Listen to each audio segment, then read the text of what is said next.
میں یہاں کتابیں ممبر پہ اس لیے ساتھ لاتا ہوں کہ کسی کو شک ہو تو یہیں دور کر کے جائے، ہاں بعد میں باسی کڑی میں ابال نہ آئے، شک ہو تو یہیں پہ دیکھو، یہیں دکھانے کے لیے تیار ہوں۔ علی جیسا بادشاہ جس کا اپنا یہ فرمان ہے انا کلام اللہ الناطق، اللہ کا بولتا ہوا کلام میں ہوں، وہ علی، روایت یہیں پہ کتاب ہے اور یہیں پہ موجود ہے۔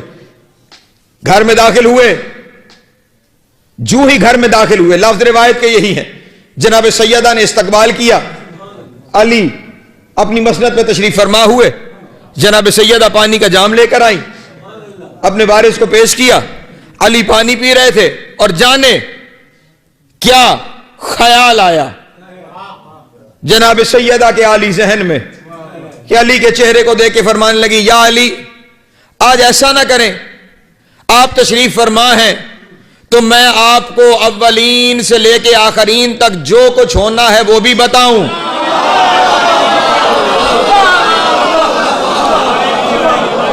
اللہ اکبر، سلامت رہے، مولا آپ کو عزت عطا فرمائے، اور جو نہیں ہونا وہ بھی بیان کروں۔ لفظ جو روایت کے ہیں وہی آپ کے سامنے بیان کر رہا ہوں، کوئی خطابت کی بھرتی نہیں ڈال رہا۔ امیر کائنات نے یہ لفظ سنے، اب یہ سب آپس میں سب جانتے ہیں، ہم تک پیغام بھیجنا ہے۔ علی اپنی مسند سے اٹھے، جو روایت کے لفظ ہیں وہ آپ کے سامنے بیان کر رہا ہوں۔ وہاں آئے جہاں رسول بیٹھے ہوئے تھے، رسول نے علی کے چہرے کو غور سے دیکھا، کہا یا علی خیر ہے، کسی سوچ میں مبتلا ہے۔ امیر کائنات نے فوراً وہ بیان کیا جو گھر میں ہوا تھا۔ رسول اللہ نے علی کو سینے سے لگا کے کہا، یا علی جو میں اور تو جانتے ہیں،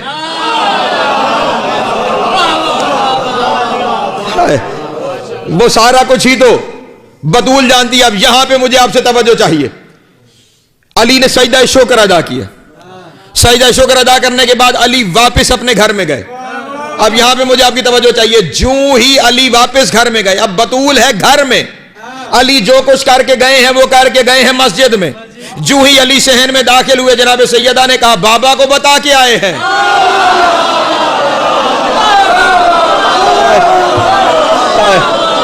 اللہ اکبر،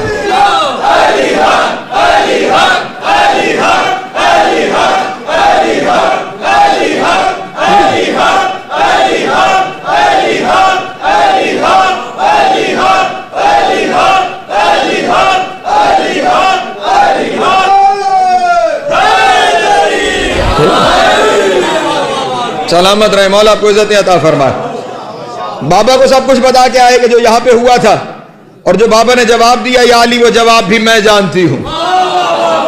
ہائے ہائے، جو کچھ بابا نے ارشاد فرمایا وہ جواب بھی میں جانتی ہوں۔ اور اب جناب سیدہ نے توجہ فرمائیے گا اذان محترم، اس گھر کے اوپر غور کیجئے کہ یہ ہے کیا اور فاطمہ کیا ہے، فاطمہ کیا ہے۔ جناب سیدہ نے اب امیر کائنات سے بیان شروع فرمایا، کہا یا علی میں کیا ہوں اور کون ہوں یہ کوئی نہیں جان سکتا۔ اللہ اکبر، میں کیا ہوں اور کون ہوں یہ کوئی نہیں جان سکتا۔ یا علی آپ اور میرے بابا محمد آدم سے لے کر عبد المطلب تک، اور پھر عبد المطلب سے عبداللہ اور ابو طالب تک پیشانیوں میں سفر کرتے چلے آئے ہیں، میں کسی نبی کی پیشانی میں بھی نہیں اتری۔ ہائے ہائے ہائے،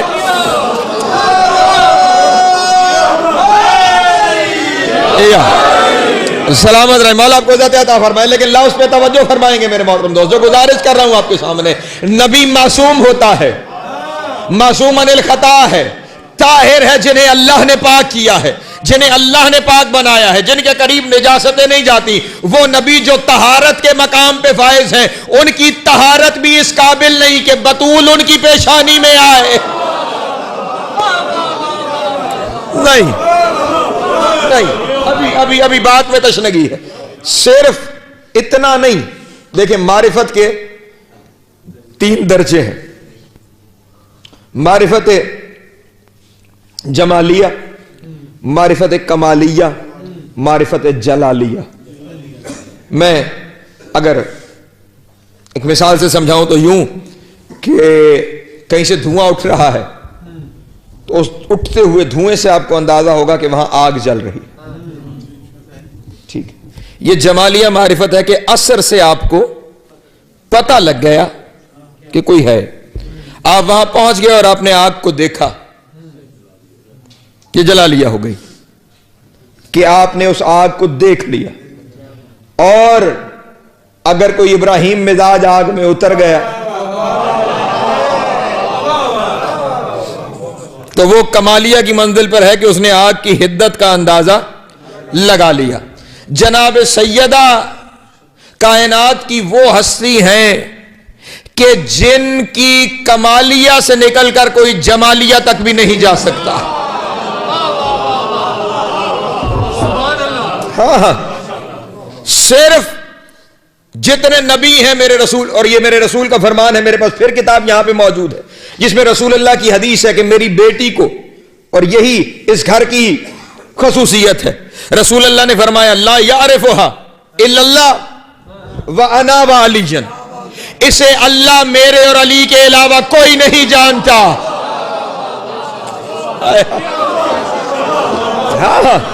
اور جہاں لفظ فاطمہ کا مطلب, تنویر نقوی صاحب آپ کو جملہ ہدیہ کرنا ہے, جہاں لفظ فاطمہ کا مطلب ہے چھڑانے والی, دور رکھنے والی, باز رکھنے والی, یہ مختلف الفاظ ہیں. اس سے ایک مطلب یہ لیا گیا جو کل آپ کے سامنے بیان کیا, اپنے محبوں کو جہنم سے دور رکھنے والی, جہنم سے باز رکھنے والی. فاطمہ کا دوسرا مطلب جو محمد نے بتایا, فرمایا فاطموا عن معرفتها جمیع الانبیاء والمرسلین. اس کا نام فاطمہ اس لیے ہے کہ نبی اور مرسلین بھی اس کی معرفت سے دور ہیں. اللہ اکبر, اللہ اکبر. انبیاء و فاطمہ کیا ہے؟ انبیاء, اسی لیے تو خداوند عالم نے کہا اگر وہاں لیلۃ القدر سے مراد رمضان کی لیلۃ القدر ہوتی تو اس لیلۃ القدر میں تو ہر کوئی چلا جاتا ہے. بھائی 19, 21 اور 23 لیلۃ القدر ہیں, 23 پہ زیادہ زور ہے. آپ ان راتوں میں عبادتیں بھی کرتے ہیں, آپ اس رات کو پاتے بھی ہیں, لیکن قرآن میں جس لیلۃ القدر کا ذکر ہو رہا ہے اس کا کم از کم اتنا ادراک تو ہے نا کہ ان تینوں میں سے ایک ہے,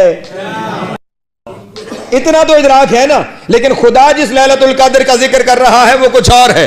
اِنَّا أَنزَلْنَاهُ فِي لَيْلَةِ الْقَدْرِ وَمَا أَدْرَاكَ مَا لَيْلَةُ الْقَدْرِ. اللہ اکبر, سلامت رہے, مولا آپ کو عزت عطا فرمائے. جناب سیدہ تم کیا جانو گے وہ لیلۃ القدر کیا ہے؟ یہ وہ لیلۃ القدر ہے جسے کوئی بھی نہیں جان سکتا, حتیٰ کہ نبی نہیں جان سکتے. پھر توجہ کر, جسے نبی نہیں جان سکتے کوئی مولوی کہے,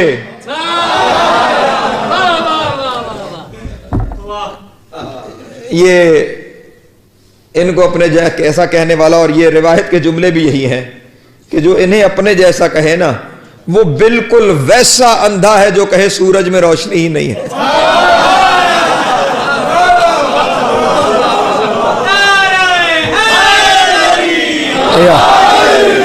وہ کتاب مجھے دینا اسرار فاتح, ایک صلوات پڑھیں بابا سے بلند آل محمد.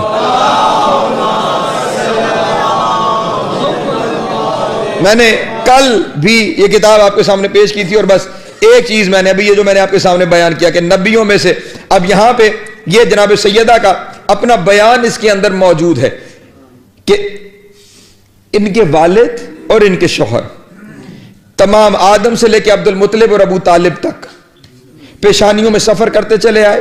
وَبَقِيَّ نُورُهَا فِي عَرْشِ الْإِلَٰهِ, اور خدا نے اس کا نور اپنے عرش پہ رکھا ہے, اپنے عرش پہ باقی رکھا ہے, اور پھر جنت میں رکھا, اور پھر جنت سے یہ جنت میں ہی ساری زندگی گزارتی رہی. اور پھر اب جملہ سامنے آ گیا, بس اس جملے کو ہدیہ کر کے میں آگے بڑھ جاؤں گا. جنت میں زندگی گزارتی رہی, اور پھر خداوند عالم نے اس نور کو ایک پھل کے اندر رکھا, اور رسول اللہ نے معراج فرمائی, اور اس کے ذریعے وہ نور رسول اللہ کی پیشانی میں منتقل ہوا. اور رسول اللہ نے ارشاد فرمایا, خدا کی قسم یہ رسول اللہ کی حدیث ہے, رسول نے ارشاد فرمایا خبردار میری بیٹی بطول کو انسانوں میں شمار نہ کرنا. انسانوں میں کل میں نے آپ کے سامنے کہا تھا ہماری کچھ لفظوں کی مجبوریاں ہیں نقوی صاحب، لیکن ہماری کچھ لفظوں کی مجبوریاں ہیں، ہماری کچھ لفظوں کی مجبوریاں ہیں۔ رسول اللہ نے اسی کہتے ہیں، رسول اللہ نے ارشاد فرمایا حورا الانسیہ، فرمایا میری بیٹی وہ حور ہے جو شکل انسان میں ہے، لیکن پھر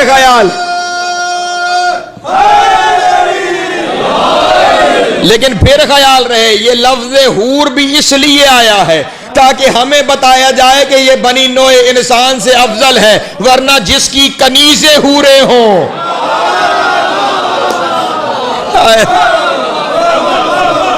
نہیں مجھے لطف نہیں آیا، بعد میں ویسے پہنچا نہیں سکا جیسے مجھے پہنچانی چاہیے تھی۔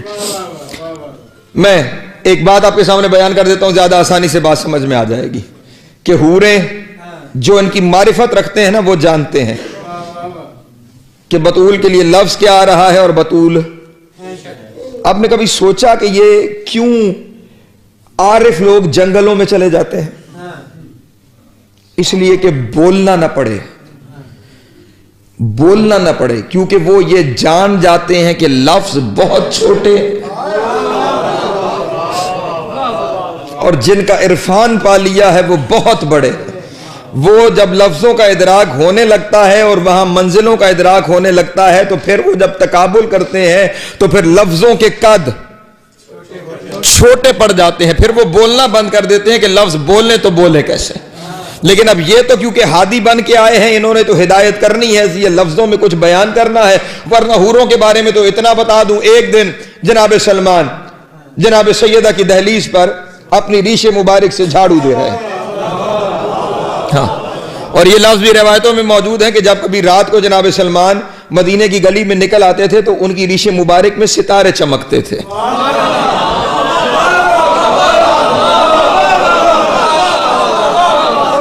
ستارے چمکتے ہوئے دکھائی دیتے تھے اور لوگ کہتے تھے سبحان اللہ، سلمان خدا بند عالم نے تمہیں کیا مقام دیا ہے کہ تمہاری ریش مبارک میں آسمانی ستارے چمکتے ہیں۔ اس وقت پکار کے کہتا تھا کہ انہیں آسمانی ستارے کہہ کر ان کی عزت میں کمی نہ کرو، یہ آسمان کے ستارے نہیں، یہ بطول کی دہلیز کی خاک کے ذرے ہیں۔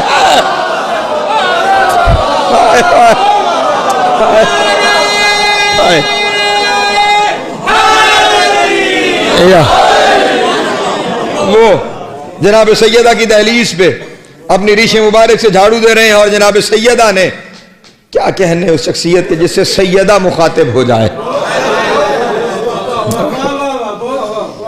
خدا کی قسم روح کانپ جاتی ہے کہ کس سطح کا وہ شخص ہوگا۔ کہا سلمان آج آسمانی حوریں میری زیارت کے لیے آئی تھی، حوریں میری زیارت کے لیے آئی تھی، اور سلمان وہ جو جنت میں تمہاری زوجہ ہوگی نا سلمہ، وہ بھی ان میں موجود تھی، وہ بھی آئی تھی میری زیارت کے لیے۔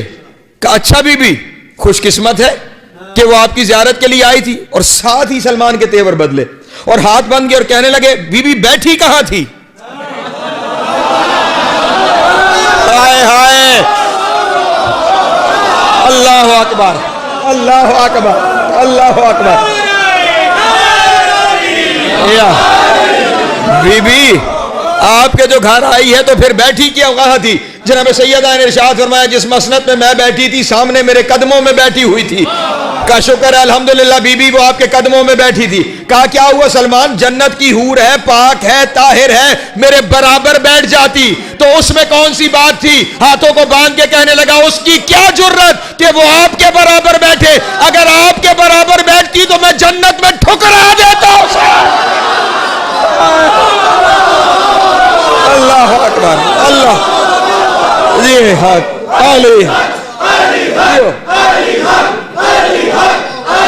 زندگی دراز۔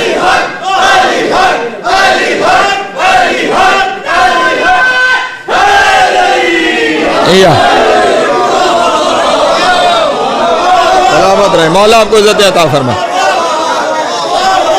جناب سیدہ آپ کو سلامت رکھے، شاعر کی ماں آپ کو عزت عطا فرمائے۔ اگر وہ آپ کے برابر بیٹھ جاتی، حور ہے، میں جنت میں اسے ٹھکرا دیتا۔ آسان نہیں ہے اس سطح کا مومن بننا جس کی نظر وہاں تک جا رہی ہے کہ اگر وہاں والی بھی کوئی ان کے برابر آ جائے. اب جملہ کہوں, جس کے برابر جنت کی حور نہ بیٹھ سکے, مکے کے کسی کمی کی بیٹی اس کے برابر ہوگی.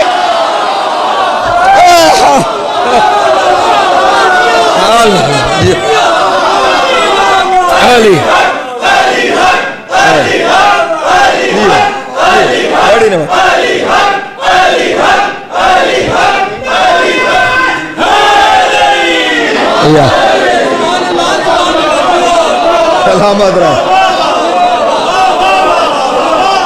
زندگیاں دراز ہو, مولا آپ کو عزت عطا فرمائے. زمین پہ رہنے والی کسی گنہگار انسان کی بیٹی, بتوں کو جھکنے والوں کی بیٹیاں کہاں اور بطول کہاں. خبردار کبھی کسی کو بطول کے برابر نہ لے کے آنا, جس کا مقابلہ مریم نہ کر سکے. اس کے مقابلے میں کہاں. یہ ایک صلوات پڑھیں بابا دے بلند آل محمد.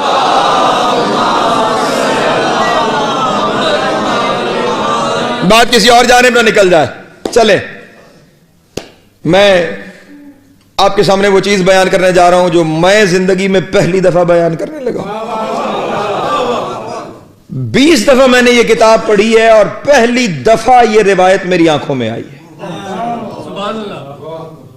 میں مطلب آج مجھے کچھ عجب خیال تھے اور کچھ دن عجیب طریقے سے گزرا ہے کہ جب وہ چاہتے ہیں کہ کیا ہونا چاہیے وہ تب ہی ہوتا ہے, اس سے پہلے نہیں ہوتا. میں نے حقیقت آپ کے سامنے کہہ رہا ہوں, میں 20 دفعہ, کیونکہ ہے ہی بڑی خوبصورت کتاب, جتنی دفعہ پڑھو لطف آتا ہے پڑھنے میں. 20 دفعہ میں نے کتاب کو پڑھا, آج پھر اس کے اندر سے کچھ روایتوں میں سے گزر رہا تھا اور یہ روایت پہلی دفعہ سامنے آئی. میں نے کبھی ایک روایت سنی تھی, میں نے آج تک کتاب میں پڑھی نہیں اور ابھی اس وقت تک بھی نہیں پڑھی, لیکن سنی تھی میں نے منبر پہ. میں نے وہ کبھی نہیں پڑھی کیونکہ میں نے کتاب میں نہیں پڑھی تھی, لیکن روایت دل کو لگتی تھی. وہ پڑھنے والے میں پڑھا یہ تھا کہ بطول دنیا میں بھی بالباس آئی تھی.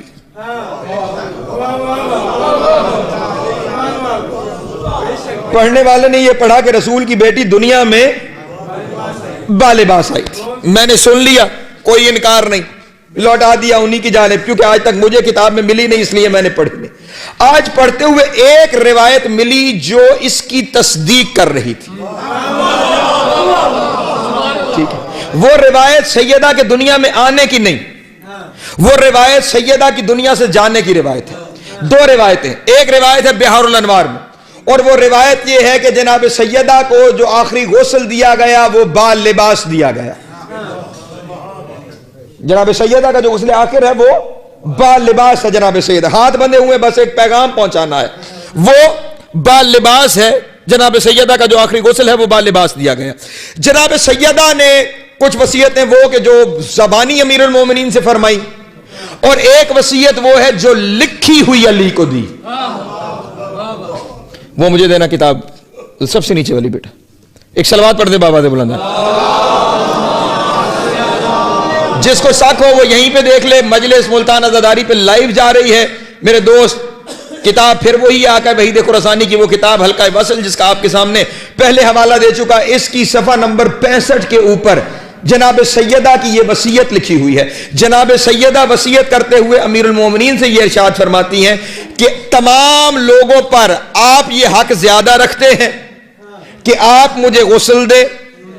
غسل بالباس ہے, یہ بات ذہن میں رہے. لیکن جو لفظ جناب سیدہ نے لکھے وہ ان لفظوں پہ غور فرمائیے گا. میں شاید صرف ہلکی سی وضاحت کر سکوں, لیکن جتنا سوچتے رہیں گے اتنے عرفان کے دروازے کھلتے چلے جائیں گے. جناب سیدہ نے امیر کائنات سے کیا کہا, انی احللتو کا انترانی بعد الموتی, میں آپ کے لیے آج یہ حلال کرتی ہوں کہ آپ موت کے بعد مجھے دیکھیں. میں آپ کے لیے آج یہ حلال کرتی ہوں کہ آپ موت کے بعد مجھے دیکھیں. جس کے شوہر نے اسے دیکھا نہ ہو اس کی اولاد تیری طرح آئے گی.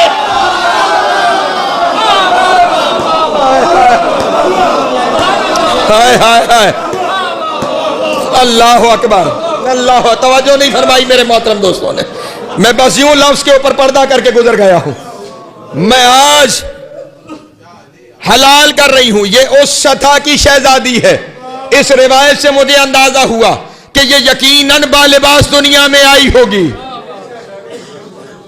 اسے کوئی دیکھ ہی نہیں سکتا، جرت ہی نہیں کسی کی کوئی اسے دیکھ نہ سکے. جسے کوئی دیکھ نہ پائے اسے کوئی جان کیسے سکتا ہے؟ یہ اس سطح کی. اور پھر جب دنیا پہ تشریف لائی ہیں، بس فرات عشق پہ پہرا رکھیے گا. ابھی میرا سفر ہے، آخری 2 مجلسیں رہ گئی اور میرے پاس کہنے کو بھی پہاڑ پڑے ہوئے ہیں جو آپ کے سامنے بیان کرنے ہیں. جب دنیا پہ تشریف لائی ہیں تو اس وقت یہ جتنی پہلے کامل گزری ہیں، حوا کنیز بن کے آئی ہے،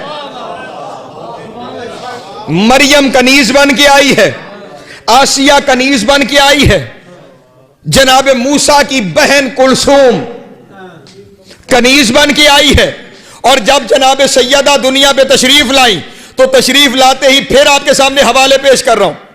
بہار 1، شیخ صدوق کی امالی 2، آقا وحید کی یہ کتاب 3، آیت اللہ سید مکرم کی کتاب الزہرا 4، روضۃ الواعظین 5. ان 5 کتابوں میں جناب سیدہ کے دنیا میں آنے کے حالات میں یہ لکھا ہوا ہے. جیسے ہی دنیا میں تشریف لائیں سر سجدے میں رکھا اور ارشاد فرمایا اشہد ان لا الہ الا اللہ وحدہ لا شریک لہ واشہد انی ابی محمدًا عبدہ ورسولہ واشہد ان بالی علی ولی اللہ. ہائے ہائے، اللہ اکبر، اللہ.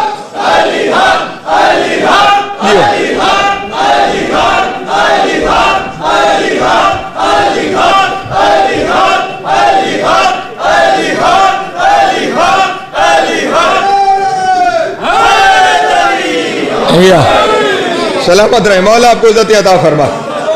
آتے ہی توحید کی گواہی. میں گواہی دیتی ہوں اللہ وحدہ لا شریک ہے، اور پھر میں گواہی دیتی ہوں میرے بابا محمد. دنیا میں ایک ہی بی بی ہے جو تشہد یوں پڑھتی ہے کہ میرے بابا محمد. اور پھر کیا ارشاد فرمایا، میرا شوہر علی. ابھی آئی دنیا پہ ہے اور فرما رہی ہے میرا شوہر علی. آئی اب ہیں اور فرما رہی ہیں میرا شوہر علی. پتہ لگا دنیا اور ہے، ان کے رشتے اور ہیں. اور پھر اس کے بعد صرف شوہر کی نہیں، پھر اپنے بیٹوں کی گواہی بھی دی. وَأَوْلَاتِ سَادَاتُ الْأَسْبَاط، اور میری اولاد سید ہے، میری اولاد سردار ہے. دنیا میں آ کے بتا رہی ہے کہ جب بطول بغیر علی کے نہیں آئی. پیچھے رہ رہے ہیں میرے دوست. جب میں نے آتے ہی علی کی گواہی دی ہے جو بطول ہے. اب جملہ کہہ دوں، جو بطول ہے، جو طاہرہ ہے، جو عصمت مآب ہے، جو مصطفیٰ ہے، جو پاکیزہ ہے، جو عذرا ہے، جو حورا ہے، وہ بی بی اگر بغیر علی کے گواہیوں کو مکمل نہیں کرتی تو کسی نجس ماں کے بیٹے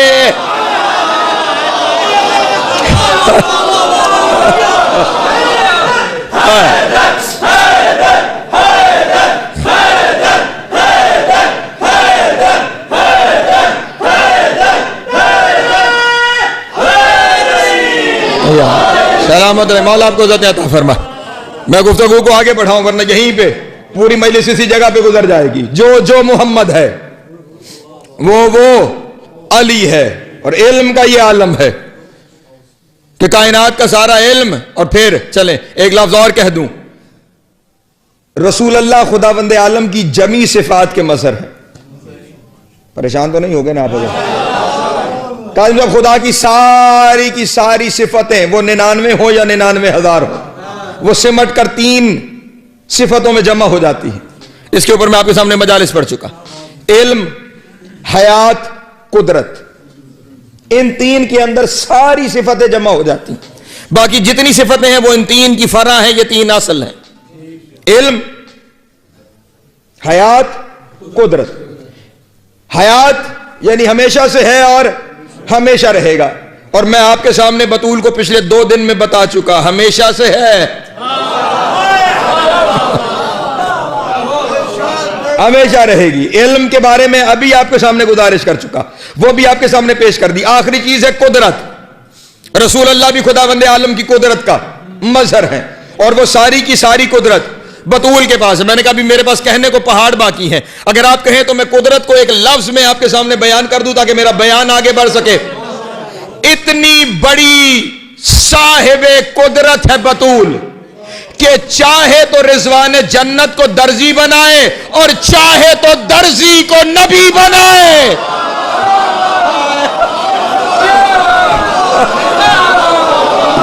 نہیں،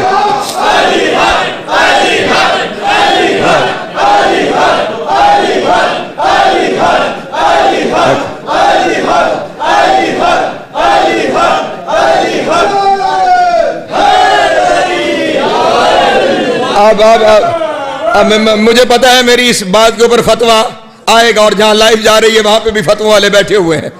میں نے کہا چاہے تو رضوان جنت کو درزی بنائے، یہ تو آپ سب کے علم میں سنی سنائی بات، کتابوں کے اندر موجود بات، ممبروں سے اکثر پڑھی گئی کہ دروازے پہ آ کر رضوان جنت نے کہا انا خیات الحسنین، وہ رضوان جنت ہے، یعنی جس کے پاس جو جنت کا سردار، جس کے پاس جنت کے سارے انتظامات ہیں، وہ رضوان جنت ہے، اور وہ بطول کے دروازے پہ آ کے کہہ رہے ہیں انا خیات الحسنین۔ میں نے عالم تصور میں اس سے کہا رضوان جنت ہو کے درزی بننا تجھے کیسے لگا؟ اس نے کہا کسے اچھا نہیں لگتا کہ عہدہ بڑا ہو جائے۔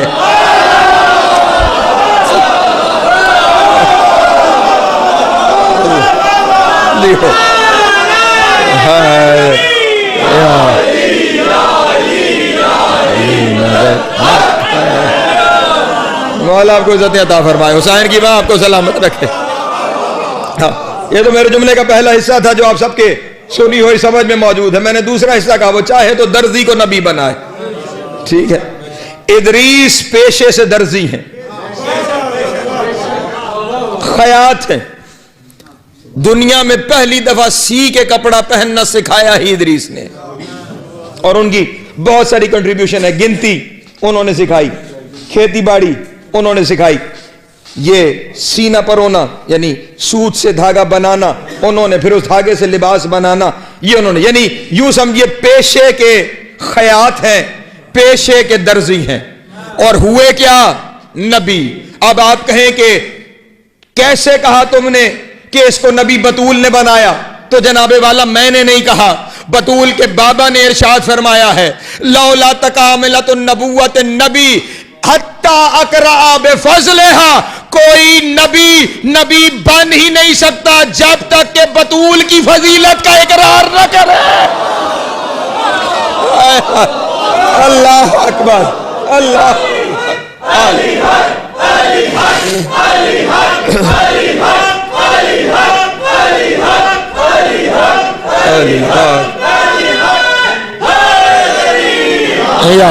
سلامت رہے، مولا آپ کو عزت عطا فرمائے، سیدہ آپ سب کو سلامت رکھے۔ اور پھر اس کو یہ فضیلت حاصل ہے، اسی لیے تو کہا نا ان 14 کو سوچو نہ مانو، من ہے، بات ہی ماننے کی ہے جناب۔ عرفان کا آپ کو حکم ہے کہ عرفان حاصل کریں لیکن سوچیں نہیں، عرفان جو پتہ چلتا جائے مانتے چلے جائیں، مانتے چلے جائیں، سوچیں مت اس کے اوپر، سوچیں گے تو مشکل، سوچو خدا کو تو نہیں سمجھ آتا،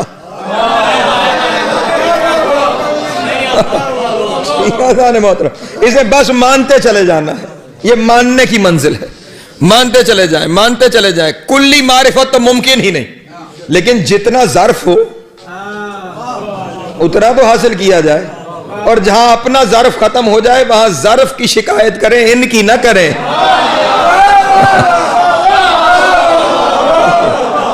ہاں، وہاں ظرف کی توفیق مانگے کہ وہاں سے آپ کو ظرف عطا ہو جائے اور پھر بات بڑھتی چلی جائے۔ تو انہیں کلی طور پہ تو سمجھا ہی نہیں جا سکتا، نبی میں نے کہا کہ کلی طور پہ انہیں نہیں سمجھا، جتنا ظرف ہے اتنا عرفان حاصل کرتے چلے جائیں، جتنا ظرف ہے۔ جس طرح سمندر کو کوئی سمیٹ نہیں سکتا، لیکن جس کی جتنی ضرورت ہے اتنا تو لے سکتا ہے، جسے گلاس چاہیے وہ گلاس لے لے، جسے ڈال چاہیے وہ ڈال لے لے, جسے اس سے زیادہ چاہیے وہ لے لے, اور اگر کوئی من چلا ہے تو وہ اتر جائے.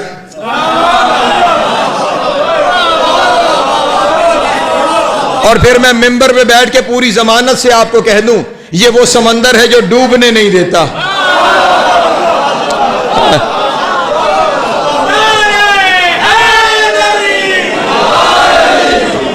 یہ عرفان کی باتیں ہیں, اور صاحبان عرفان ان کو سمجھ سکتے ہیں. یہ سمندر ڈوبنے نہیں دیتا, باقی جس سمندر میں اترو گے وہ ڈوب جاؤ گے. یہ سمندر تمہیں ڈوبنے نہیں دے گا. اور عجب بات ہے, صرف یہ نہیں کہ ڈوبنے نہیں دے گا, یہ تمہیں قابل پرواز بنا دے گا.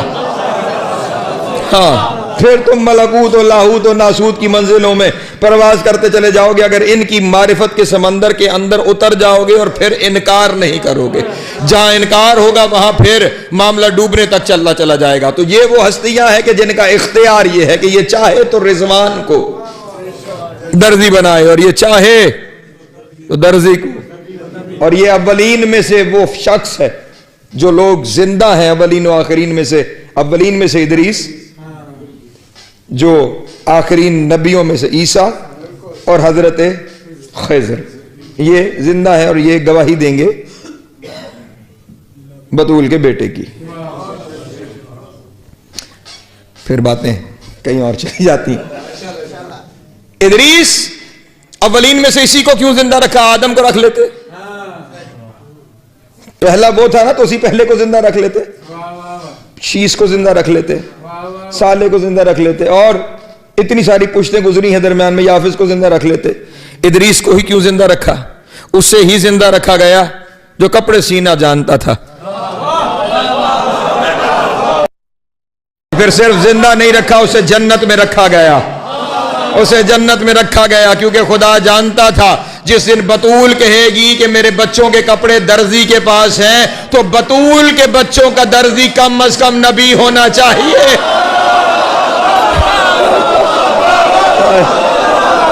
اللہ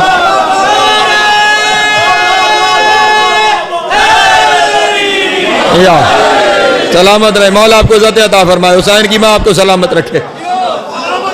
اب جملہ آ گیا, اور اب وہ جملہ مجھ سے روک نہیں رہا, اب وہ جملہ مجھ سے روکا نہیں جا رہا. اولین میں سے اسے زندہ رکھا گیا, آخرین میں سے عیسیٰ کو زندہ رکھا گیا, تاکہ بطول کے 11ویں بیٹے کی آ کے گواہی دے. اور بطول کا 11واں بیٹا جب آ جائے گا, عیسیٰ بھی اتر آ جائے گا, کعبے کی دیوار کے سائے میں نماز کا وقت ہو جائے گا. اس وقت امیر ہمارے جو مولا و آقا ہے صاحب العصر والزمان, اس وقت وہ عیسیٰ سے کہیں گے تقدم یبن مریم.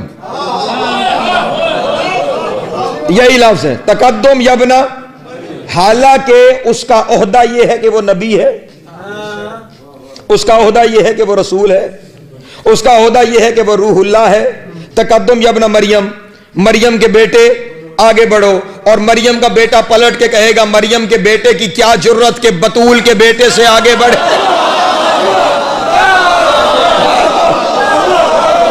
ہائے ہائے, اب جملہ سنو گے, اب جملہ سنو گے. دنیا والے کہتے ہیں کہ فلاں فلاں فلاں نے شوہر بطول کو نماز پڑھائی ہے. انہیں بس یہی جملہ کہنا چاہتا ہوں کہ عیسیٰ ہے بطول ماں کا بیٹا, طاہرہ ماں کا بیٹا, پاکیزہ ماں کا بیٹا. جب بطول ماں کا بیٹا, طاہرہ ماں کا بیٹا, مصطفیٰ ماں کا بیٹا, پاکیزہ ماں کا بیٹا, عزت دار ماں کا بیٹا, خدا کی بنائی ہوئی مصطفیٰ ماں کا بیٹا بطول کے 11ویں بیٹے کو نماز نہیں پڑھا سکتا, تو عرب کی کسی بازاری ماں کا بیٹا بطول کے شوہر کو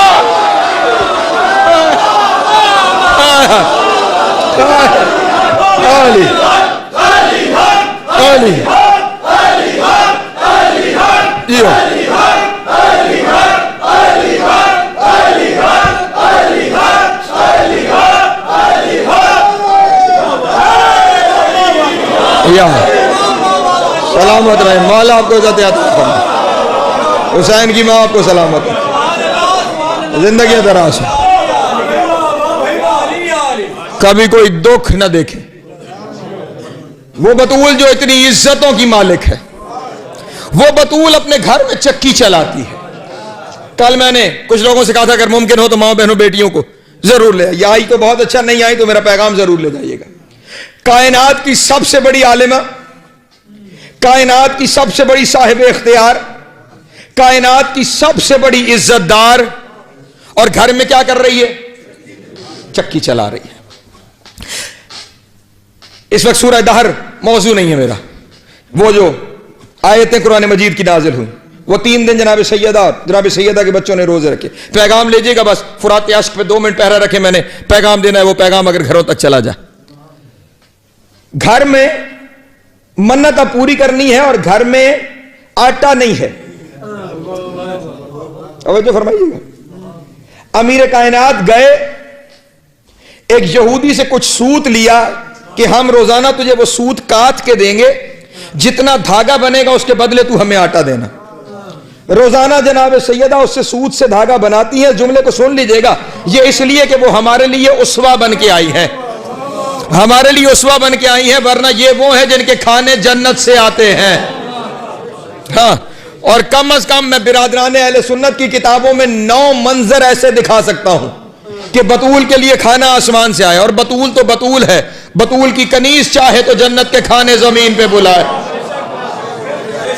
ٹھیک ہے جانے محترم. لیکن اب کیونکہ میں نے کہا نا یہ تنہا رسول ہے عورتوں میں، یہ تنہا حجت ہے عورتوں میں، اس نے پیغام دینا ہے قیامت تک. عورت وہی عزت دار ہے جو اس کے دروازے پہ آ جائے. ہاں، جو اس سے ہدایت حاصل کرے. جو اتنی بڑی صاحب اختیار ہے، سوت لایا جا رہا ہے، اس سے دھاگا بنایا جا رہا ہے، اس سے آٹا آتا ہے اور روٹی بنتی ہے. آج معذرت چاہوں گا، پیغام دے دوں، ناراض ہوتا ہے کوئی ہو، اس کی مرضی، میرا کام تو حق پہنچانا ہے. آج لڑکیاں ہم کام نہیں کریں گی، ہم ملازمہ ہیں کہ ہم کام کریں. ہم اتنی پڑھی لکھی ہیں، ہم کام نہیں کریں گی. ہم اتنے بڑے گھر سے آئی ہیں، ہم کام نہیں کریں گی. ماں باپ رشتہ دینے سے پہلے دوسرے گھر والوں سے پوچھتے ہیں گھر میں ملازمہ ہے؟ ہماری بیٹی کام نہیں کر سکتی. تمہاری بیٹی بطول سے زیادہ پڑھی ہوئی ہے، تمہاری بیٹی بطول سے زیادہ بڑے گھر سے تعلق رکھتی ہے، وہ دنیا کو پیغام دے رہی ہے. آؤ. اور پھر اگر میں جملہ کہہ دوں آپ کے سامنے، ناراض نہ ہونا، لیکن جملہ میں آپ کے سامنے گزارش کرنے لگوں. زوجہ کنیز بطول ہو تو شوہر نوکر علی بنتا ہے.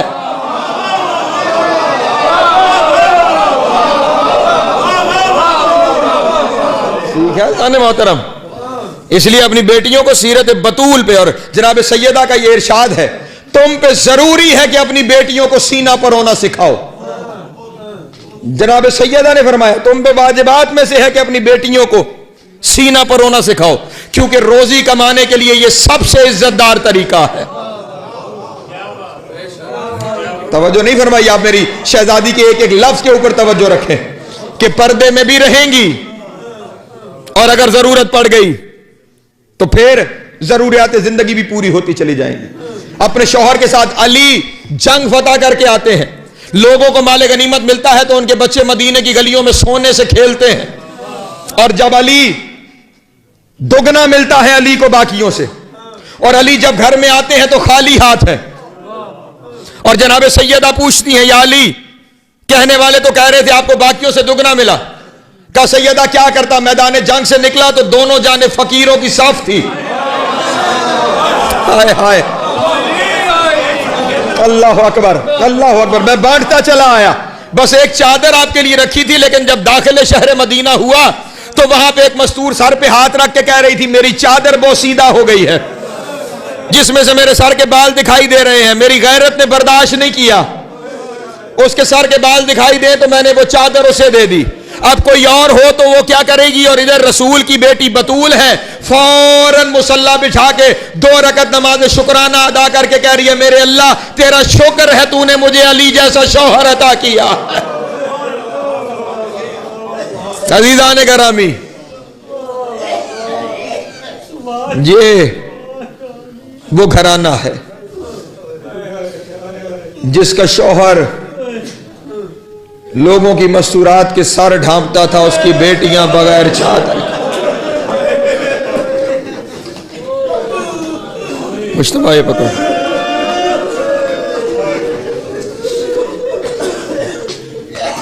جناب سیدہ کے زندگی کے واقعات جو ڈھیر ساری کتابوں میں لکھے ہوئے ہیں، ان میں سے ایک واقعہ میرے سامنے ہے، اور بس وہی آپ کے سامنے بیان کر کے آج کی حد تک اپنی گفتگو کو سمیٹ دوں۔ عزیزان گرامی، مدینے کے ایک رئیس گھر میں شادی تھی، انہوں نے دعوت نامہ بھیجا جناب سیدہ کے لیے کہ مستورات چاہتی ہیں رسول کی بیٹی ہمارے گھر میں آئے۔ میں نے پورے واقعے کی تفصیل میں نہیں جانا، رسول اور علی کی طرف سے دعوت نامہ قبول کر لیا گیا، سیدہ اس گھر میں شادی کے لیے شرکت کے لیے تشریف لے گئیں۔ جناب سیدہ کی نورانیت کو دیکھ کر ساری عورتیں بے ہوش ہو گئیں، جو دلہن تھی وہ مر گئی۔ اس نے سیدہ سے اسے پھر زندگی ملی۔ جب پھر زندگی ملی، گھر والوں نے دیکھا کہ بطول نے اسے زندہ کیا ہے، تو انہوں نے جاتے ہوئے بطول کو تحفے کے طور پر ایک کنیز عطا کی، ایک بچی کنیز کے طور پہ جناب سیدہ کو دی۔ جناب سیدہ گھر لے کر آئیں، اس بچی کا نام ام حبیبہ رکھا، اسے تعلیمات جناب سیدہ دیتی رہی۔ اور جب جناب سیدہ دنیا سے جانے لگی تو جہاں وصیتیں اپنے بچوں اور علی کو کی، وہیں ام حبیبہ کو بلا کے بھی ایک وصیت کی کہ ام حبیبہ خیال رکھنا، زندگی میں کبھی قیدیوں کا تماشا نہ دیکھنا۔ اجرکم اللہ، اجرکم اللہ۔ زندگی میں کبھی قیدیوں کا تماشا نہ دیکھنا۔ اور ایک عجب وصیت بطول نے کی، کہا اگر کبھی کوئی پیاسا پانی مانگے نا تو دیر نہ لگانا۔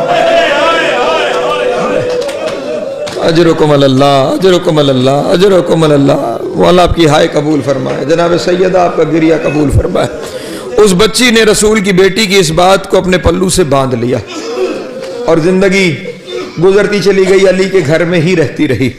جب امیر کائنات کی ظاہری حکومت تھی کوفہ میں، اس وقت امیر کائنات نے اس کی شادی کوفہ شہر میں حارث نام کے ایک شخص سے کر دی اور یہ کوفہ شہر میں رہنے لگی۔ علی کی اولاد شہادت علی کے بعد واپس مدینے تشریف لے آئی، ہر آنے والے سے پوچھتی ہے کہ میرے سرداروں کا کیا حال ہے۔ کسی نے کسی دن آ کے کہا کہ بطول کا بڑا لال مارا گیا۔ اجرکم اللہ۔ حسن کو زہر مل گئی۔ خدا کی قسم یہی لفظ کتابوں میں موجود ہیں۔ اس کے بعد اس مومنہ نے سر میں کنگھی نہیں کی، اس دن کے بعد اس مومنہ نے پیٹ بھر کے کھانا نہیں کھایا، بس ہائے حسن کہہ کے، ہائے حسن کہہ کے سارا دن اسی میں گزر جاتا ہے۔ وقت گزر گیا، بطول کے چھوٹے بیٹے نے مدینہ چھوڑ دیا، مکہ میں بھی چین نہ پایا تو کربلا آ گیا۔ کربلا میں 10ویں محرم کے دن زہرا کا بھرا گلستان اجڑ گیا۔ اجرکم اللہ، اجرکم اللہ، اجرکم اللہ۔ بس یہاں سے روایت شروع ہوتی ہے کہ 11ویں محرم کو قید ہو کر جب سفر کوفے کی جانب شروع ہو گیا، اب یہ کیونکہ دنیا سے کوئی غرض ہی نہیں رکھتی کہ کیا ہو رہا ہے اور دنیا میں بس ہائے حسن کہہ کے روتی ہے، ایک دن اپنے صحن میں حسن کے بیٹھے ہوئے بیان کر رہی تھی کہ اسے باہر کوفے کی گلیوں سے ڈھولوں کی آوازیں سنائی دی، اسے لوگوں کی بلند آواز سنائی دیے، اسے تلواروں تیروں کی آوازیں، اسے ڈھولوں تاشوں کی آوازیں سنائی دی۔ پریشان ہو گئی کہ آج کوفے میں کیا ہوا ہے کہ اتنے ڈھول بجائے جا رہے ہیں۔ اس نے ایک چھوٹی سی بیٹی تھی اس کی، اس نے فوراً اپنے گھر کی چھت پہ بھیجا کہ جاؤ جا کے دیکھ کے آؤ کہ وہاں پہ کیا ہے۔ وہ گئی، فوراً بھاگتی ہوئی واپس آئی، کہا اماں جلدی آؤ نا، میں تمہیں دکھاؤں کچھ قیدی آئے ہیں۔ ہائے ہائے، کچھ قیدی، اجرکم اللہ، اجرکم اللہ، کچھ قیدی لائے گئے ہیں بازار میں۔ یہ سننا تھا، فوراً اپنی بیٹی کو بھی بٹھا لیا اور بٹھا کے کہا خبردار خبردار، اب دوبارہ انہیں دیکھنے نہ جانا، میری آقا زادی نے منع کیا تھا، کبھی قیدیوں کا تماشا نہ دیکھنا، کبھی قیدیوں کا تماشا نہ دیکھنا، میری بیٹی باہر نہ جانا۔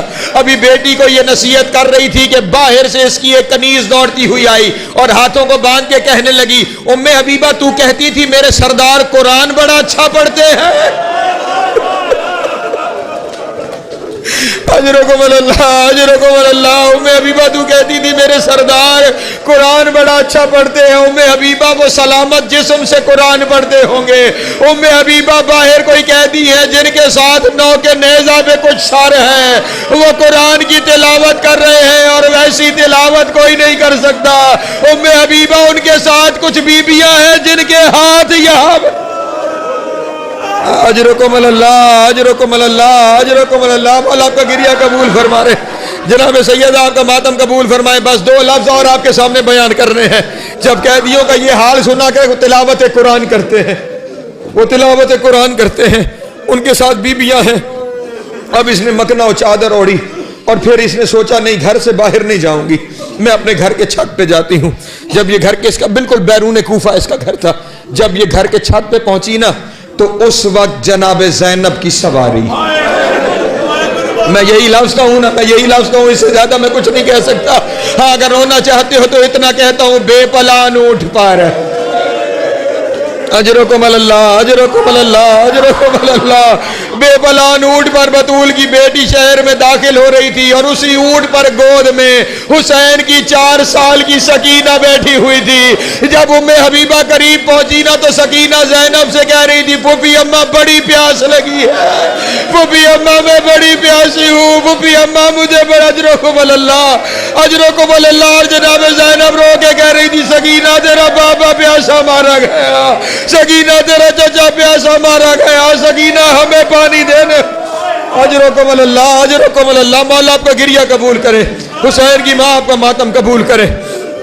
فوراً کہنے لگی, بی بی یہاں سے آگے نہ بڑھنا, میں پانی لے کر آتی ہوں, بس ایک ہی جملہ مجھے کہنا ہے, میں پانی لے کر آتی ہوں. یہ فوراً دوڑتی ہوئی اپنے گھر میں آئی, پانی کا کاسا لے کر, پانی کا کاسا لے کر جناب سکینہ کے سامنے اس نے پانی کا کاسا بڑھایا. جو ہی اس نے پانی کا کاسا بڑھایا, جناب سکینہ نے ایک دفعہ پانی کو دیکھا, پھر پھوپھی کے چہرے کو دیکھا, اور مزاج آشنا ہے نا پھوپھی. جناب زینب کی آنکھوں میں آنسو بھی ہیں اور روتے ہوئے کہا, سکینہ ہم اس سے بلا معاوضہ پانی نہیں لیں گے. اجرکم اللہ. لفظ ہی ہیں, اس کے سوا کچھ بھی نہیں ہے, اس کے سوا کچھ بھی نہیں ہے. سکینہ ہم بلا معاوضہ پانی نہیں لیں گے. معاوضے کا نام آنا تھا. سکینہ کے دونوں ہاتھ اپنے کانوں پہ آ گئے. وہ بھی اماں ہمارے پاس تو کچھ بچا ہی نہیں, ہم اسے معاوضہ کیا دیں گے, بس یہ سننا تھا.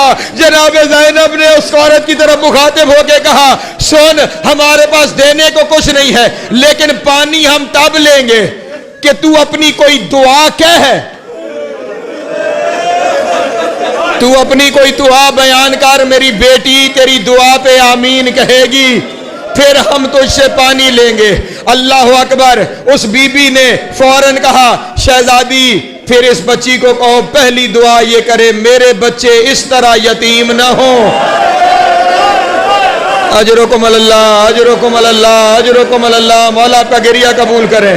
میرے بچے اس طرح یتیم نہ ہو جیسے یہ یتیم ہوئی ہے. جب سکینہ نے روتے ہوئے پہلے یہ جملہ کہا, میرے اللہ کوئی ایسے یتیم نہ ہو جیسے میں یتیم ہوئی ہوں. میرے اللہ کوئی بیٹی اپنے باپ کو ذبح ہوتے ہوئے نہ دیکھے. میرے اللہ کوئی ایسے اپنے باپ کو مظلوم. اجرکم اللہ, اجرکم اللہ, اجرکم اللہ. مولا تمہاری ہائے قبول کرے, سیدہ تمہارا ماتم قبول کرے. بس آخری جملہ, بس آخری جملہ حوصلے سے سن لینا, میں نے آپ کی زحمتوں کو تمام کر دیا. جناب سکینہ نے پہلی دعا کی, دوسری دعا اس بی بی کی خنجر کی طرح جناب زینب کے دل پہ جا کے لگی. کہا, بی بی اس بچی سے کہو یہ دعا کرے میں جلدی مدینے جاؤں, میں مدینے جا کر اپنی شہزادی زینب کی زیارت کروں. زینب کا نام آنا تھا. شہزادی نے پلٹ کے کہا, اگر تجھے زینب بازار میں مل جائے. کہتی ہے بازار کہاں, زینب کہاں, یہ سننا تھا. جناب زینب نے کہا, انظری مجھے دیکھ, میں زینب. تڑپ کے کہنے لگی, اگر آپ زینب ہیں تو عباس کہاں ہے. رو کے کہا, نہ رلا, وہ نوک نیزہ پہ حسین کا سر ہے, وہ اکبر کا سر ہے, وہ گھوڑے کی گردن میں عباس کا سر ہے. میرا کوئی نہیں بچا, میرے سارے مارے گئے. میری چادر لوٹ کے مجھے شام کے بعد